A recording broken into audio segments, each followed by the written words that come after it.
গুপ্ত হত্যা গত কয়েকদিন থেকে এই নামটার সাথে আমি আপনি সবাই পরিচিত। গতকালকে বগুড়া জেলায় একটা সাধারণ সমন্বয়কের বাড়িতে তার বাড়ির দেওয়ালে লিখে দেওয়া হয়, সমন্বয়ক মৃত্যুর জন্য প্রস্তুত থাকো। আমি বাসা থেকে বের হয়ে আমি এবং আমার পরিবার দেখতে পাই এখানে লেখা মৃত্যুর জন্য প্রস্তুতি নাও সমন্বয়ক, কারণ আমি সমন্বয়ক। তাহলে কি আমাদের দেশের সমন্বয়করা নিরাপদ নয়, নাকি যারা জুলাই আন্দোলনে আন্দোলন করেছিল, যারা রাস্তায় নেমেছিল, তারা কি নিরাপদ নয়?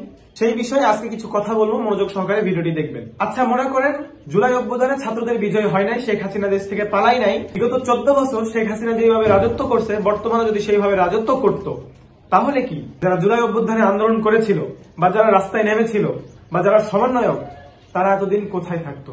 অবশ্যই আয়না ঘরে। আস্তে আস্তে তাদের সবাইকে গুম করে দেওয়া হতো। এমনকি যারা ফেসবুকে এটা লিখে পোস্ট করছে যে কোটা আন্দোলন, কোটা সংস্কার চাই, তাদেরকে পর্যন্ত গুম করে দেওয়া হতো। কারণ বিগত 14 বছর আমরা দেখেছি বিভিন্ন হুজুর, বিভিন্ন মাওলানা যখন তাদেরকে নিয়ে কথা বলেছে, যখন সঠিক তথ্যটা তুলে ধরেছে, কয়েকদিনের মধ্যে তাদেরকে গুম করা হয়েছে, কালো বাহিনী তাদেরকে গুম করে নিয়েছে। এরকম অসংখ্য খবর আমাদের কানে এসেছে। যদি আমি সেই কথার প্রেক্ষাপটে ধরতে যাই, গত কয়েকদিন ধরে আওয়ামী লীগ করে বা যারা ছাত্রলীগ করে, তাদের উৎপাত একটু বেশি হয়ে গিয়েছে।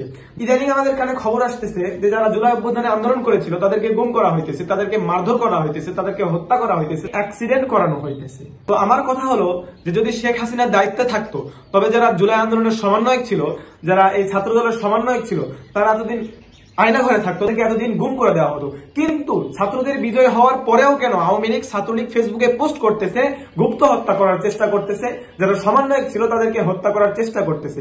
এতে সরকার কি করতেছে? আইন শৃঙ্খলা বাহিনী বা কি করতেছে? কে লিখলো এই লেখাটা? এটা কি তারা ধরতে পারবে না? রাত্রেবেলা সেই জায়গায় কয়টা মোবাইলের কানেকশন ছিল, সিম কোম্পানির সঙ্গে যোগাযোগ করে 5 মিনিট লাগবে না সেটা বের করতে। তো এই জায়গাগুলোতে এসে প্রশাসন কেন চুপ করে আছে? প্রশাসন কেন তাদেরকে খুঁজে বের করতেছে না? কোন আইডি থেকে কি পোস্ট হইতেছে, তারা কেন এগুলো দেখতেছে না?